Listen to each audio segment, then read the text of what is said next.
fin da ieri sera la mamma mi ha chiamato in ora tarda e mi ha avvertito di quello che è successo. Innanzitutto voglio esprimere vicinanza ai ragazzi e veramente per questo atto grave di violenza che hanno subito, a loro come amministrazione va tutta la nostra vicinanza. E la mamma lamenta il fatto che gli adulti non siano intervenuti come avrebbero dovuto.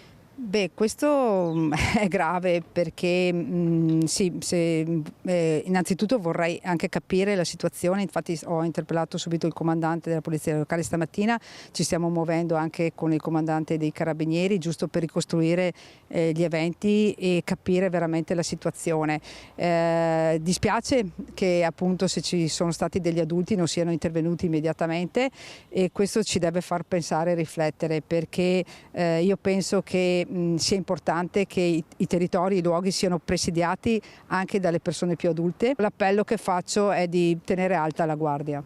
E senta Sindaco, lì ci sono delle telecamere, acquisirete immagino i frame. Sì, assolutamente. Noi abbiamo fatto un investimento importante di videosorveglianza in tutta la città, abbiamo investito più di 400.000 euro e queste telecamere naturalmente ci danno un aiuto. Noi dobbiamo essere fermi su queste situazioni perché innanzitutto chi fa questi atti di violenza deve essere punito immediatamente in base anche alla normativa che c'è e perché non possiamo permettere che nei nostri territori succedano queste cose.